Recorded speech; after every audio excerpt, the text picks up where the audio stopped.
రాజమండ్రిలో కల్తీపాల ఘటన విషాదంగా మారుతోంది. ఇప్పటికే కల్తీపాలు సేవించి 5గురు మృతి చెందారు. 15 మంది వివిధ హాస్పిటల్స్లో చికిత్స పొందుతున్నారు. ఇంకా 8 మంది ఆరోగ్య పరిస్థితి విషమంగా ఉన్నట్లు వైద్య ఆరోగ్య శాఖ విడుదల చేసిన హెల్త్ బులెటిన్లో వెల్లడించింది. అనూరియా వ్యాధి బారిన పడి చికిత్స పొందుతున్న వారి ఆరోగ్య పరిస్థితి రోజురోజుకు క్షీణిస్తోంది. చికిత్స పొందుతున్న 15 మంది వైద్యానికి అయ్యే ఖర్చును ప్రభుత్వమే భరిస్తోంది. వైద్య సేవలు అందించే క్రమంలో లెటర్ ఆఫ్ క్రెడిట్ జారీ చేయనున్నారు. కల్తీపాల ఘటన జరిగిన రాజమండ్రిలోని చౌడేశ్వరి నగర్, స్వరూప్ నగర్లో మెడికల్ క్యాంపులను కొనసాగిస్తున్నారు. మరో వారం రోజుల పాటు ఈ క్యాంపులు కొనసాగుతాయి. ఇక దీనికి సంబంధించిన మరింత సమాచారం రాజమండ్రి నుంచి మా ప్రతినిధి శ్రీనివాస్ అందిస్తారు.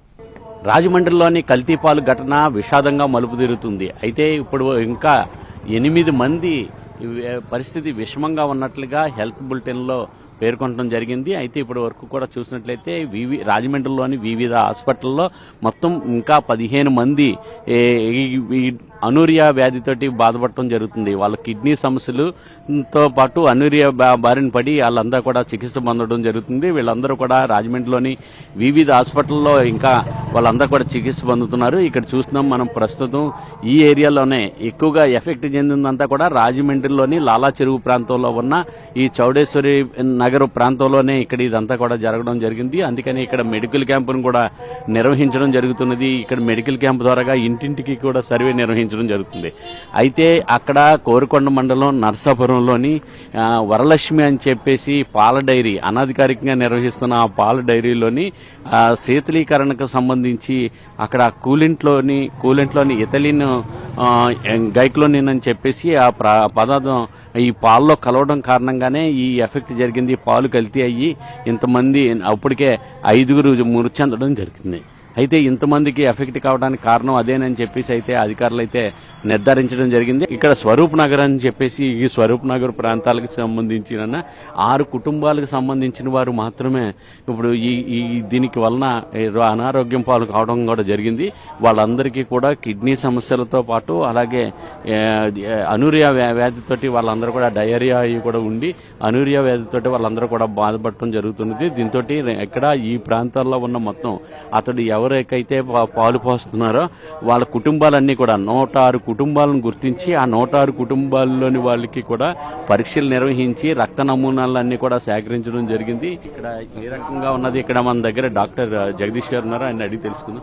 సర్వే కంటిన్యూ చేస్తున్నామండి. 2 డేస్ నుంచి చేస్తుంటే మళ్ళీ ఇప్పుడు హౌస్ టు హౌస్ కూడా సర్వే చేస్తున్నాము. అలాగే శాంపిల్స్ తీసుకుని వాళ్ళు ఎవరైనా ఉంటే మిస్ అయితే కనుక వాళ్ళ దగ్గర శాంపిల్స్ మ్యాక్సిమం కంప్లీట్ అయ్యాయి. శాంపిల్స్ ఎవరైనా మిస్ అయితే కనుక వాళ్ళ దగ్గర తీసుకుంటారు.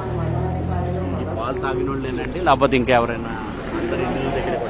ఇప్పుడు అన్ని హౌసెస్ సర్వే చేస్తున్నాం. మళ్ళీ ఒకసారి డోర్ టు డోర్ అన్ని హౌసెస్ చేస్తున్నాం. ఎవరైనా మిస్ అయి ఉంటారు. నిన్న నైట్ వరకు చేయించుకున్నారు. అంటే ఇప్పుడు తగ్గారు, మెల్లగా తగ్గుతున్నారు. అదే న్యూ కేసెస్ ఏమి రాలేదు. నిన్న ఒకటి వచ్చింది అంతే. ఇప్పుడు ఈ రోజు అయితే ఇంకేం రాలేదు. నైట్ నుంచి ఏం చెప్పలేదు. ఎన్ని రోజులు కొనసాగుతుంది? అదే సర్వే బట్టి మన కేసెస్ ఏమీ లేకపోతే దాన్ని బట్టి న్యూ కేసెస్ రాకపోతే కనుక వచ్చినంత వరకు కూడా క్యాంప్ కంటిన్యూ చేస్తాం.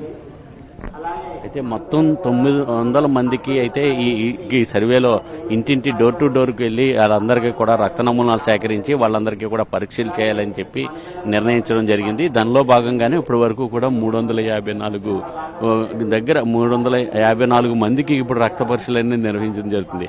ఇప్పటికే ఎవరైతే హాస్పిటల్లో చికిత్స పొందుతున్నారో వాళ్ళందరికీ కూడా ప్రభుత్వమే ఆ చికిత్సకు అయ్యే ఖర్చునంతా కూడా భరిస్తామని చెప్పేసి ఆ అధికారులు కూడా హామీ ఇవ్వడం కూడా జరిగింది. కెమెరామెన్ వాసుతో శ్రీనివాస్, ఎన్టీవీ, రాజమండ్రి.